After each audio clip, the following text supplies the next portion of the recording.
नमस्कार साथियों। तो हम आपके बीएड फर्स्ट ईयर के क्वेश्चंस के बारे में डिस्कस कर रहे थे और जिसमें से भी हमने पेपर उठाया था PE3 learning and teaching. Okay, अगर आप इसके यूनिट को देखेंगे ना तो यहाँ पे 5 यूनिट है। सो इसमें पहला यूनिट है understanding learning processes, second is theoretical perspective of learning, number 3 is meaningful learning, number 4 is teaching of meaningful learning. आपको क्या इस चारों यूनिट में एक वर्ड कॉमन में आया, वो है learning. Okay, so learning is the most important concept of this chapter.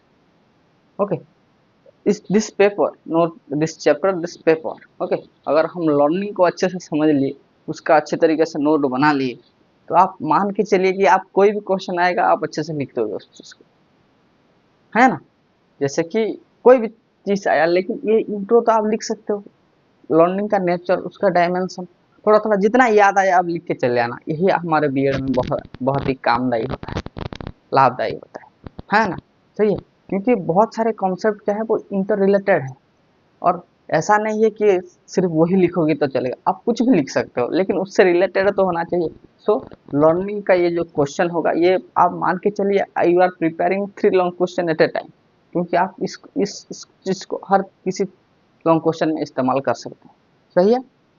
सो हम पहले अंडरस्टैंडिंग द लर्निंग प्रोसेस में जो पहला क्वेश्चन है, meaning, nature and dimension of learning. Okay, what is the meaning of learning, it's nature and dimension, ये एक long question है। और दूसरा लॉन्ग क्वेश्चन है लर्निंग एज ए प्रोसेस और एज एन आउटकम, वो एक लॉन्ग क्वेश्चन है। तो हम देख लेते हैं। ओके, तो गौर फरमाइएगा, थोड़ा सा अच्छे से समझिएगा, बहुत ही इजी चीज है। ओके, सो पहला लर्निंग, पहले डेफिनेशन लिख देते हैं फिर आपको समझाएंगे हम।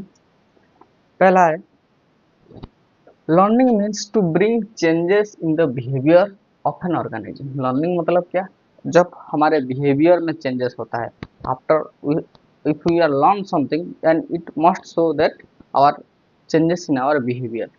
Okay, in other sense learning means the modification of behaviour through experiences. Okay, learning कैसे होता है, धीरे धीरे एक्सपीरियंस कर करके आपके अंदर जो बिहेवियरल चेंजेस होते हैं उसी को लर्निंग कहा जाता है। ओके, कोई चीज आप सीखते हैं, किस तरीके से सीखते हैं, थ्रू एक्सपीरियंसेस। बहुत सारी ऐसी चीजें होती है, डेली एक्सपीरियंस होता है जिससे आप सीखते हैं और आप सीख चुके हैं, ये कैसे पता चलेगा, अगर आप वही गलती बार बार ना करें।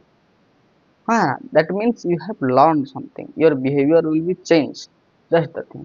Direct or indirect is found to play a dominant role in modeling and shaping the behavior of the individual. Okay. किसी मॉड्यूलिंग एंड शेपिंग मतलब कोई एक नई आकार देना, उसके बिहेवियर में चेंजेस लाना, यही कह रहा है इस चीज को। ओके, तो हमेशा याद रखना, अगर कोई आपसे पूछे what do you mean by learning, then you have to say that the modification of the behavior of an organism through experiences are known as learning।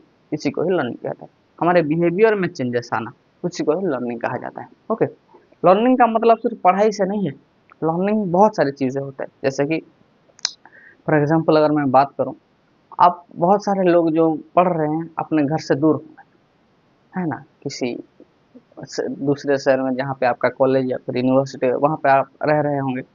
At that time क्या होता है, सबसे पहला एक आदमी के लिए सबसे पहला चीज क्या आता है, सबसे इम्पोर्टेंट चीज है उसका खाना। घर में जब आप होते हैं तो मम्मी बुलाती हैं, पापा जी बुलाते हैं, आ बेटा खा ले, नहीं हमें भूख नहीं है, अभी मैं टीवी देख रहा हूँ, अभी नहीं जाऊंगा, मैं बाद में खाऊंगा, ऐसा बोलते हो। लेकिन आप अगर बाहर आओगे तो ऐसा कोई पूछने वाला होता नहीं है, आपको आपका खाना खुद तैयार करना पड़ेगा, है ना। अगर आपके पास पैसा है तो आप कर सकते हैं, होटल में जाके खा सकते हैं, लेकिन होटल का खाना ना हाइजीनिक होता है ना ही इकोनॉमिकल बेनिफिट देता है ना। अगर खुद पका के खा रहे हो तो it's economical also and it healthy also, समझ में आया? लेकिन जब आप आ रहे हैं, ऐसा तो नहीं है कि खास करके लड़के लड़के तो सीख नहीं सकते कि they can learn to cook food, है ना। मेरे केस में भी ऐसा हुआ था, मैं जब पहली बार आया तो सिर्फ चावल उबालना तो आता है, लेकिन सब्जी दाल ये सब कौन बनाता है, नहीं आता है। तो धीरे धीरे दूसरों को देख के हम सीखते हैं। ओके, वो किस तरीके से बनाते हैं, घर से पूछते हैं कि मम्मी ये दाल बनाना था कैसे क्या, ऐसे क्या और क्या डालूं, है ना, इस तरीके से धीरे धीरे आप सीखते हैं, आपके बिहेवियर में चेंजेस आता है, और within 2 to 3 months you are prepare, you learn to cook your, है ना। और अपने अपने डेली एक्टिविटी में आप एंगेज हो जाते हैं, सही है ना। तो देखिए, ये थोड़ा सा लर्निंग को समझने के लिए, जैसे कि वी आर लर्न, एक कैसे बताया जा सकता है, जैसे कि उस लर्निंग को समझने का सबसे बेस्ट एग्जांपल है छोटा बच्चा जो होता है ना। ओके, छोटी बच्ची हो क्या नहीं बोल रहा हूँ मैं, छोटा बच्चा जो होता है, अगर कोई कैंडल जल रहा है, उसको वो अट्रैक्ट करती है, अरे क्या जल रहा है, मैं जाऊँ क्या देखेगा, है ना। जब वो जाता है और उसको बाय चांस टच कर लेता है, तो ही गेट बॉर्न, वो पहली बार वो क्या जलने की अनुभूति होता है, and he scare about that.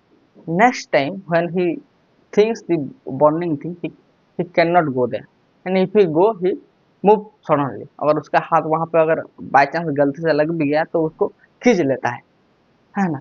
सिर्फ मैस्टिक से या फिर वो बर्निंग कैंडल से नहीं, किसी भी बर्निंग चीज को देख के वो डरता है ना। बट ही लर्न, वो समझ लेता है कि अगर मैं कोई बर्निंग थिंग को टच करूंगा तो मैं जल जाऊंगा, I get hot, I get burn. Okay, सही है।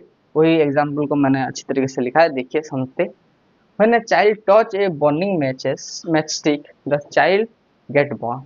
When a child touches a burning matchstick, the child get burned. Okay, जब कोई बच्चा मैच बर्निंग मैचस्टिक को पकड़ता है, he get burned.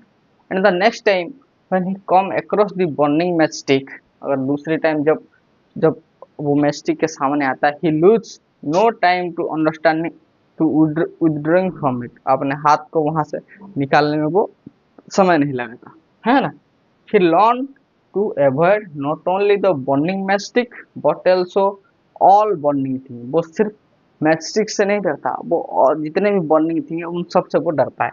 ओके, उसको उस चीज को अवॉइड करता है, क्योंकि he learn that when this happen, we say that, जब ये होता है, जब बच्चा बर्निंग थिंग को अवॉइड करता है, with that the child has learn that if one touches a flame one get burn. अगर कोई फ्लेम को टच करता है, देन वन गेट बर्न, ये सीख बच्चा ने अपने एक्सपीरियंस से सीख ली, और उसी से दौरान वो अपना बिहेवियर में चेंज करा। अगर बर्निंग थिंग उसके पास में आ रहा है तो वहां से वो दूर भाग रहा है ना। समझ में आया, इसको लिखो लर्निंग को।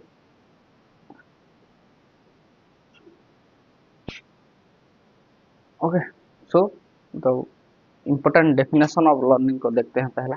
Okay, learning is the acquisition of habit, acquisition मतलब ग्रहण करना। Okay, knowledge, sorry, learning is the acquisition of habit, knowledge and attitude. ये किसने दिया था?